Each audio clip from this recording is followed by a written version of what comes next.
Selamat pagi. Pada kesempatan kali ini, saya akan mempresentasikan mengenai analisis dari studi kasus PT Indofood. Sebelumnya, perkenalkan, nama saya Ansya Margareta Venesia dari kelas manajemen C angkatan 21. Yang pertama yang akan dibahas yaitu manajemen risiko yang telah dijalankan. Nah, PT Indofood merupakan salah satu perusahaan makanan terbesar di Indonesia dan telah mengimplementasikan beberapa praktik manajemen risiko untuk memastikan kelangsungan operasional dan pertumbuhan bisnis mereka. Nah, beberapa manajemen risiko yang telah dijalankan oleh perusahaan ini antara lain, yang pertama, ada manajemen risiko yang telah dijalankan itu identifikasi risiko. Nah, PT Indofood secara teratur melakukan identifikasi risiko yang mungkin mempengaruhi operasional perusahaan. Mereka menganalisis risiko yang berkaitan dengan rantai pasokan, fluktuasi harga bahan baku, perubahan regulasi, perubahan selera konsumen, dan lain-lainnya. Lalu yang kedua itu evaluasi dan prioritas risiko. Setelah identifikasi risiko yang pertama dilakukan, PT Indofood melakukan evaluasi dan prioritas risiko berdasarkan dampak dan probabilitas terjadinya. Hal ini membantu perusahaan dalam mengalokasikan sumber daya yang bijak dan fokus pada risiko yang paling signifikan.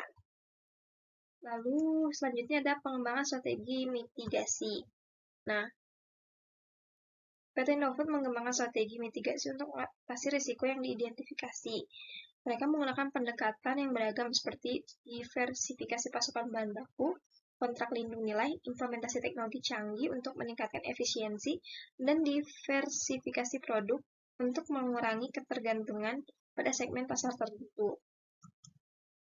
Lalu, ada pemantauan dan pengendalian risiko.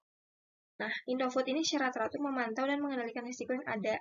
Mereka menggunakan sistem pelaporan yang efektif, melakukan tinjauan kerja secara berkala, dan melibatkan semua tingkatan manajemen untuk memastikan bahwa risiko dikelola dengan baik dan tindakan pencegahan yang tepat diambil. Selanjutnya, yang akan dibahas yang kedua itu kelebihan dan kekurangan. Kelebihan dari manajemen risiko PT Indofood. Yang pertama, PT Indofood memiliki pendekatan yang sistematis dalam mengidentifikasi, mengevaluasi, dan mengendalikan risiko-risiko yang dihadapi perusahaan. Lalu perusahaan ini telah mengembangkan strategi mitigasi yang efektif untuk mengurangi dampak risiko dan meningkatkan keberlanjutan operasional. Lalu, PT Indofood juga memiliki sistem pemantauan yang baik untuk memonitoris risiko yang ada dan menerapkan tindakan korektif yang diperlukan. Selanjutnya, ada pun kekurangan dari manajemen risiko PT Indofood. Nah, meskipun PT Indofood telah mengimplementasikan manajemen risiko yang baik, ada kemungkinan adanya risiko yang belum teridentifikasi atau diabaikan. Perusahaan perlu terus meningkatkan upaya identifikasi risiko dan memperbaiki proses manajemen risiko yang ada.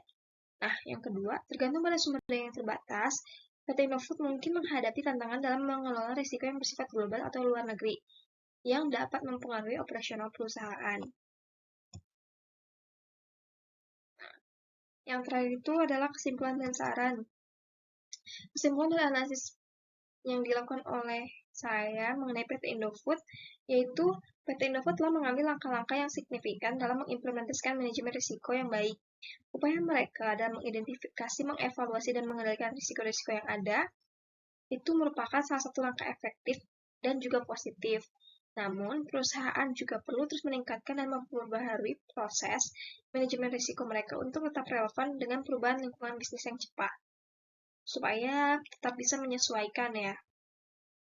Nah, saran yang bisa saya berikan, untuk yang pertama itu dengan memperkuat analisis risikonya.